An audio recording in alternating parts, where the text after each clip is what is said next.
dalam, nah nih, ini ku jelaskan, masih nyambung dengan jilbab. Ya, kenapa yang diutamakan untuk jadi imam itu laki-laki? Kenapa yang dibebankan tanggung jawab itu laki-laki? Kan, bagi seorang perempuan, kayaknya jadi emansipasi wanita itu tidak ada, kan gitu. Kebebasan ber, berkreativitas, berekspresi, apalah namanya. Sekarang aku tanya buat kalian semua di sini dan di luar.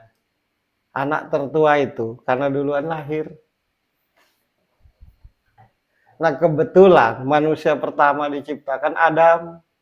Coba kalau Hawa dulu, pasti Hawa yang jadi imam. Karena yang diciptakan Allah berjenis kelamin laki-laki dulu. Baru setelah itu perempuan. Dan Allah pun mengatur. Tugasnya laki-laki begini. Tugasnya perempuan begitu.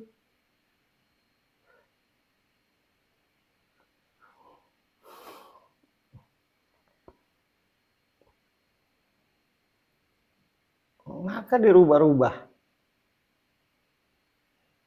Kata iblis, makhluk Tuhan yang bernama manusia itu adalah makhluk yang rentan akan keraguan. Intinya gampang ragu, makanya hadirlah di hatinya dengan perasaan-perasaan yang seolah-olah itu benar. Sehingga dia salah langkah.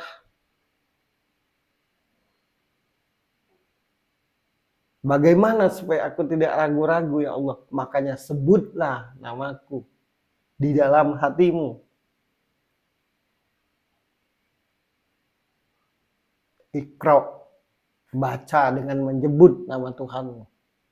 Kenapa dalam tiap membaca? Maksudnya baca itu dari yang engkau lihat dan dengar itu baca, ada maksud.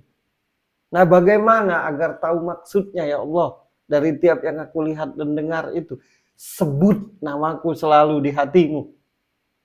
Sebenarnya benar, manusianya aja yang ya Allah dah. Aku kadang iri kau, jujur aja. Ngeliat orang cepat lah dapat petunjuk. Aku kadang pingin lah dapat petunjuk. Perasaan susah lah. Padahal kadang-kadang udah banyak aku udah berzikir sampai bergetar badan. Tak dapat pula petunjuk. Nah itu masih nyambung. Jadi mengacak-ngacak agama itu namanya. Yang dilakukan seperti ini. Nakal-nakal aja dengan segala hormat. Yaitu hakmu. Yang penting tidak berefek.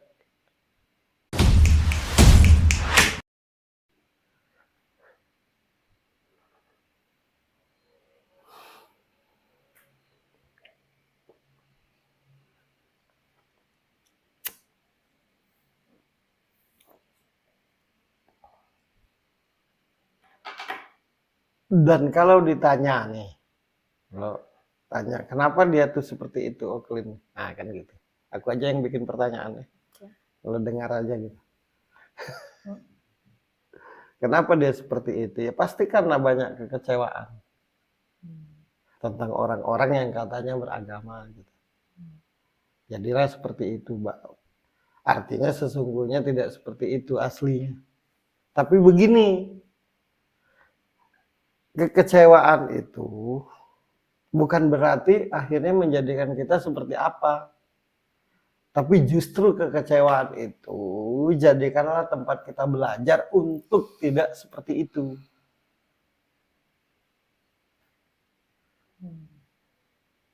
Nah, menurutku dasarnya kekecewaan hati. Yang katanya alim, taunya nggak alim, nah gitu. Yang katanya sopan, taunya nggak sopan. Menurutku dasar dia melakukan itu di samping karena yang dikenal. Pengen dikenal, yang kedua dasarnya tuh kekecewaan menurutku. Makanya dia sendiri kan walaupun begitu tuh rasanya nggak pacaran gitu. Kan nggak nyambung. Apa yang dia praktekkan dengan yang apa yang dia jalanin dalam kehidupan dengan yang dia praktekkan kan. Jadi kalau pertanyaannya kenapa Oklin itu seperti itu, banyak kecewa kepada orang-orang yang katanya alim. Nah itu dasarnya, itu poinnya menurutku.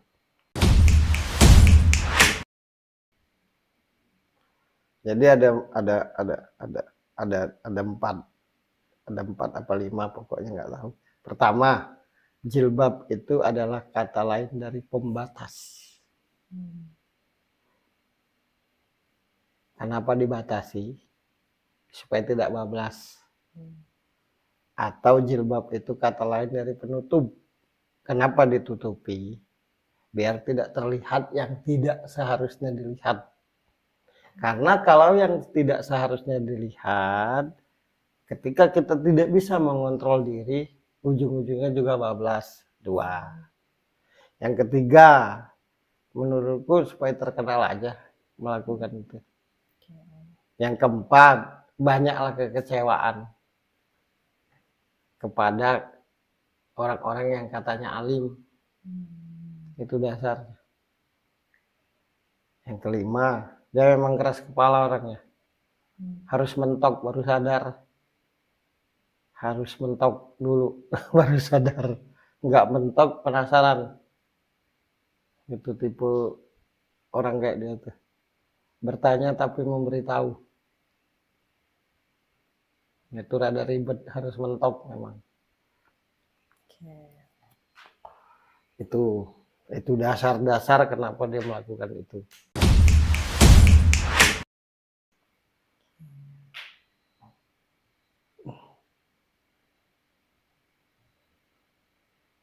Yang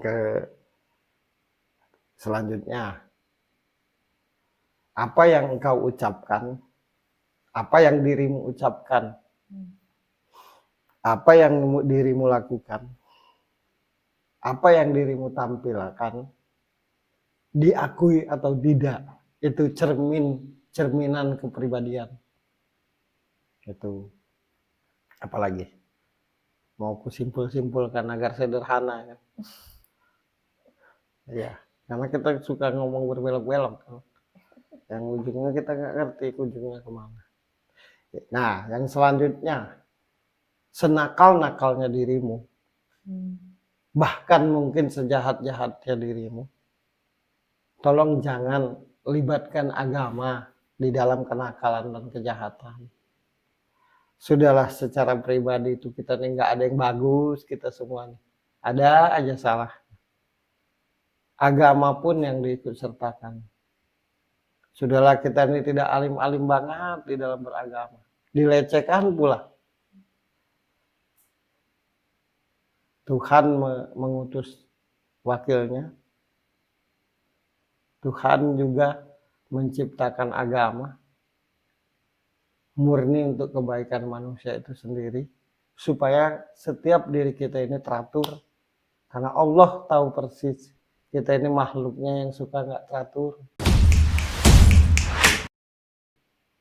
Jadi tolonglah jangan rendahkan agama gitu. Cukuplah kalau mau nakal, cukuplah kalau mau jahat. Ya sudahlah kalau memang tidak bisa dirubah. Paling tidak nanti berhadapan dengan Tuhan kan. Diminta pertanggungjawaban, tapi janganlah dilibatkan agama. Jadi melecehkan para nabi, bahkan tidak mempercayai Tuhan. Kita ini udah senang hidup. Bisa berpikir, bisa melihat, bisa mendengar, bisa merasa, bisa melakukan apapun. Karena kita punya tenaga. Harusnya bersyukur aja hidup ini.